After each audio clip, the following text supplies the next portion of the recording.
Un parcours sans embûches? Harry Roselmack est un journaliste passionné. En effet, cet enfant de Tours a gravi les échelons dans le milieu en véritable touche-à-tout, rédacteur pour le journal La Nouvelle République du Centre-Ouest, journaliste pour France Bleu et France Info, présentateur de la grande édition sur iTélé, joker de Patrick Poivre d'Arvor au journal de 20h de TF1, puis de Laurence Ferrari, animateur de 7 à 8. Et si le compagnon de la chanteuse Jade Chantel a décidé d'arrêter les remplacements au JT de la Une en 2011, ces nombreuses années passées aux commandes de la grande messe de l'info lui ont laissé de nombreux souvenirs, bons et moins bons, comme il l'a dévoilé dans On refait la télé sur RTL ce samedi 2 décembre. Invité pour faire la promotion de son ouvrage Il n'est pas trop tard pour naître, paru aux éditions Jouvence, Harry Roselmack est aussi revenu au micro de Jade et d'Éric Dussart sur un JT qui aurait pu tourner à la catastrophe. Il m'est arrivé un truc en télé.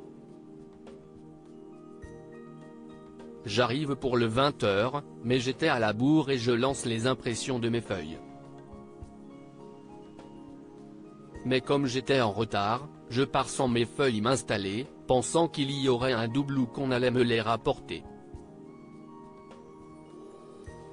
Malheureusement, une fois installé en plateau et prêt à prendre l'antenne, le papa d'Omaya, Yanaël et le roi a fait face à une nouvelle déconvenue. J'arrive en studio, je n'ai pas mes feuilles et le prompteur n'était pas allumé.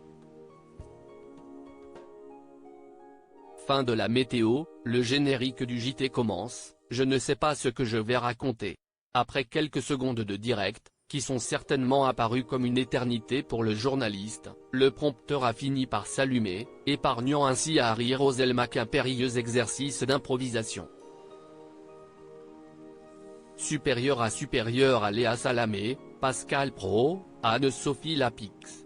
Découvrez les journalistes quand ils étaient plus jeunes et Harry Roselmack, heureux de sa nouvelle vie loin du JT si orchestré. Un journal télévisé a été une grande source de bonheur, et parfois de stress, pour lui. Harry Roselmack a donc décidé de tirer un trait sur ce chapitre de sa carrière. J'ai considéré, ayant par ailleurs une famille et des responsabilités à cet égard, que ça faisait un peu beaucoup. J'ai donc décidé d'arrêter le poste dont je n'étais pas le titulaire. Et de préciser, si on m'avait proposé le poste de titulaire, je ne dis pas que je l'aurais refusé, parce que j'aimais ce que je faisais par ailleurs, vraiment. Néanmoins, l'ancien époux de Christlaine a écarté la possibilité de reprendre un jour du service. C'est fini, je vais vers d'autres horizons. Je m'épanouis vraiment dans ce que j'entreprends aujourd'hui et représenter un JT, ça ne m'intéresse pas. Article écrit en collaboration avec 6 médias. Crédit photo, capture d'écran RTL.